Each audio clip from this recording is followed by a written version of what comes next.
Ito mga boss, meron naman po tayo dumating na propeller. Galing po ito sa Secure. Ipaayos natin mga boss. Subuksan natin mga boss.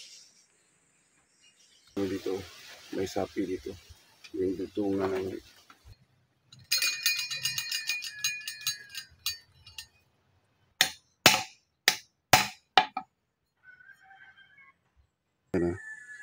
i-flat mo yung propeller pa ganyan, flat. Tapos, yung talim na to ay naka-ano lang sa taas.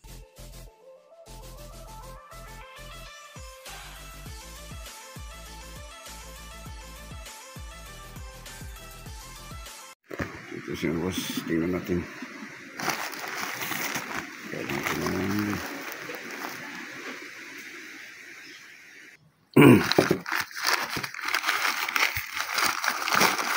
Ito yung gagawin natin yung boss mamaya.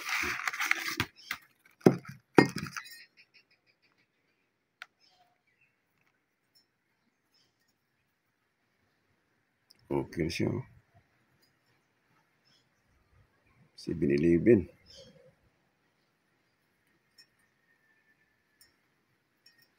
Ito yung 7-Eleven mga boss. So, i-align natin ito mga boss. Ito na po siya mga boss. Titirahin natin siya mga boss. O, bago natin nipisan ito siya mga boss, may makapal itong ito. Pupukin mo natin siya ba siya i-align mo natin. Bali pag magpupuk kayo mga boss, dito tatirahin natin. Dito tayo papapunta dyan. Dahan-dahanin lang natin mga boss. Sige mga boss, upisahan ko na.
Ito yung mabigat na boss.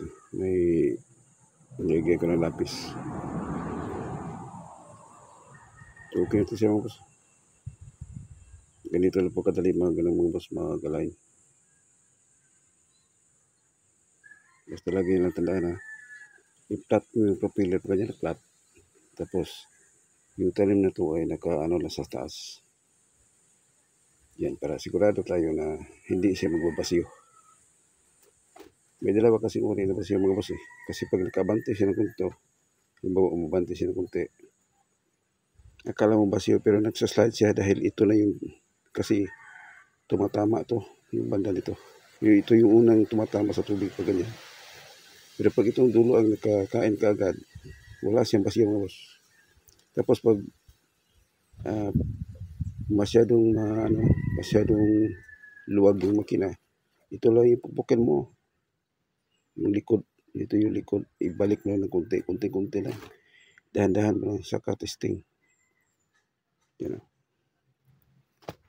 Kita nyo naman.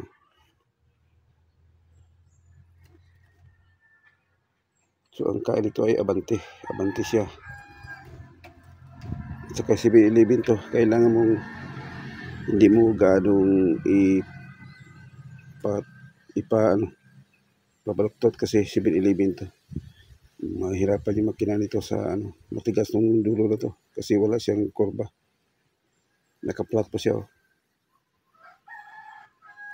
Kaya pag ito ginagamit sa mga mga boss, pang racing, maganda to sa maliit na bangka. So ang kain niya mga boss ay lang siya, pang hanap buhay lang, hindi mo pwedeng to. Ganitong klaseng alignment, pang hanap buhay lang to siya mga boss. So susunod natin mga boss, ito yung mabigat ay bawasan natin ng konti ito side, tapos ihabol na rin natin ito, medyo makapal din, makapal itong gitna nito, pero yung dulo niya mga boss okay na siya. So bali ang titirahin natin ay dito lang tayo magbawas sa likod para hindi masayang yung talim nito dahil talas. Sugatan nga ako. So dito lang tayo magbawas sa likod. Bali ito yung likuran niya. Tandaan ha, ito yung talim, ito yung likuran na talim. Kasi makikita mo siya malapad, ito yung matalas. Yan. Tsaka tingnan yung unahan, iba yung design ng unahan, iba yung sa likuran.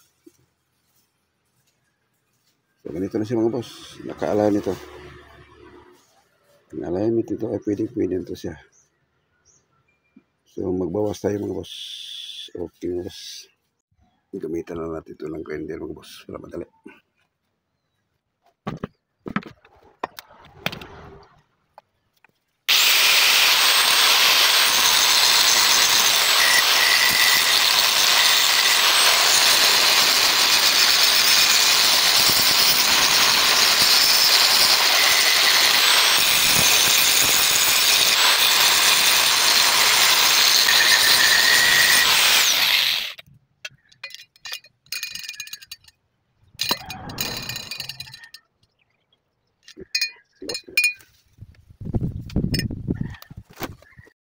Ito mga boss, nabawasan ko na yun, dalawang dahon niya. So ang susunod dito mga boss, pag nabawasan na, medyo malapis na siya mga boss, i-align natin yung kung pantay ba siya mga boss, i-ikot natin.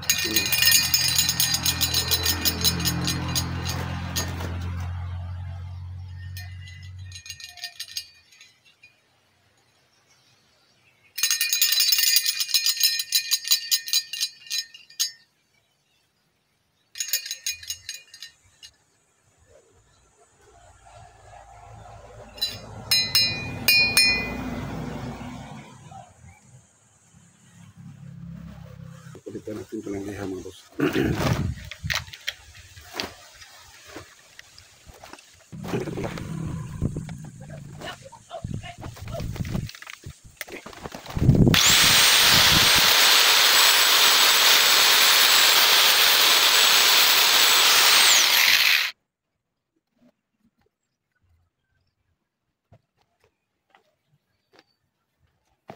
So ganito lang po mag-ayos ng propeller mga boss. Kung medyo makapal sa likod mo lang bawasan para hindi masayang yung nakabapping na dito. Kasi konti lang mong bawasan. Kabila. Basta wag mong iabot dito sa pinaka puno yung tama ng grinder. Kasi may sapi yan dito. Nakaano lang siya. Naka-welding lang po yun dito. So hanggang dito ka lang. Sa banda dito. Kasi ang pinabawasan natin, pinagapagaan natin yung dulo lang. Pinanipisan natin yung dulo. Huwag mo lang nipisan dito, delikado yan. So, ganito lang kadali mga boss, kung bago propila. Kasi bago to, galing ito ng Sikihor. Pina-align niya, tapos pinabawasan niya kasi medyo mabigat ng konti. Konti-konti lang na mabigat ito. So, ganito na siya.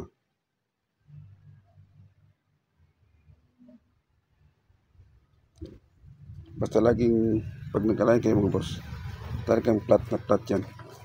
Yung, ito. Naka-flat yan ganyan. Tapos, itong gitna na to, kailangan nakadiretso na sa taas. Yan. Kabilaan yan. Tapos yung dulo nito, medyo nakaliko ng konti sa likod na. Pag medyo magaang, dito lang mo ipupukin dito side para may balik ng konti. Konti lang pag pupuk kayo. Dito lang. Pag nakatuwid na to. Pero pag gusto mo lang pag-racing mga boss, pupukin mo lang siya pag ganyan, no? Para umabante siya ng konti. Iabante mo lang siya ng konti. Kasi pag sumubra sa mga boss, hindi naman kakayanin makina. Ano lang, kunting pupuk lang. Tapos pag panghanap buhay, pukpukin mo sa kabila pa rin yan. Para makaya na minor. Sige mga boss. Tapusin ko muna itong kabila. Kasi itong kabila okay na siya. Liha na lang to. Ano pa sa kabila mga boss.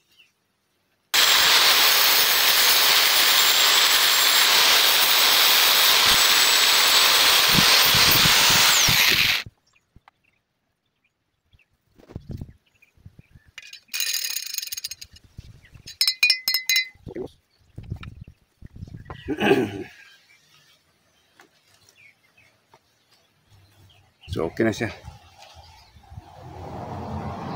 Ang susunod natin mga boss ay i-testing muna natin itong patakboy sa dagat.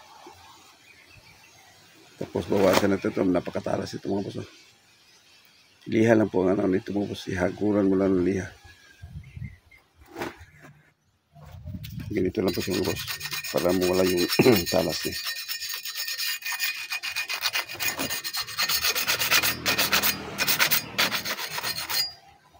Kung masyadong matalas, delikado po sa kamay.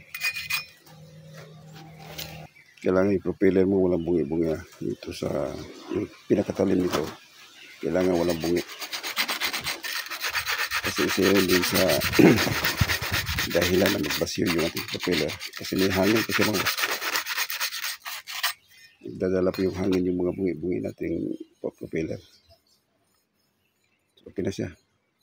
Hindi na gano'ng matalas. So ang alignment ito mga boss.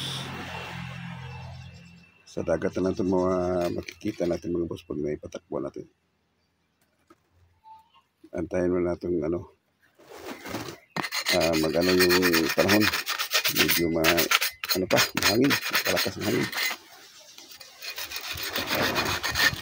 So okay sa mga boss. Sana nakuha ng mga boss. Pag bago, ito yung bago propeller. Pupukin mo muna, i-align mo muna bago mo lipisan dito. Para makuha mo yung timplada sa ano niya. Sa kapal at saka sa nipis. Yan. So ito nakita niyo na pantay na siya. Kahit i-ano pa natin dito, pantay na siya. Yan. Iikot mo siya na ganyan, no?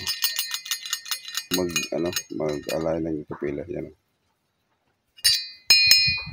Mag-repair at saka mag-align. Sige mga boss, at hanggang dito lang sa aking video mga boss. Sana nakuha nyo na mga boss. Marami palang nagtatanong kasi marami nagtatanong sa akin na kung basyo daw, saan daw pupukin. Dalawa lang po paraan yung mga boss. Kung sobra ka basyo, ito po pwede. Pwede mo siyang yung pinakadulo nito, pupukin mo lang konti. Yan. Pag ganyan. Uli kayo yung likod. Dito naman pupukin mo siya para gumanyan siya. Bumalik siya na konti. O pwede rin sa likod, pag ganyan. Pag matigas ay yung pag hindi makabirit yung makina, ito lang. Ibalik nyo lang siya na konti pa niya. Para pag ikot niya, masahod niya yung tubig dito ng side. Para wala siyang basyo. Kasi pag may siya ganyan, hindi talaga magbabasyo yan mga boss. Pag dito mo may siya. Katulad dito, mapang-racing man to o mapang-hanap buhay, hindi talaga ito nagbabasyo. Sige nga boss. Sana nakuha yung kung paano mag-align ng propeller. May kunting liko lang siya. Kunting liko lang siya. Pero kung gusto mo i-racing, palikuin mo siya ng ganyan, okay lang. Basta naka ano lang siya, naka straight lang yung at saka naka-flat yun na. Kailangan naka-flat siya na. Tapos yung propela mo nakaganyan yung talim niya nakadiretso sa taas. Okay mga boss, hanggang dito lang muna sa aking video mo boss. And God bless po sa inyo lahat mga boss.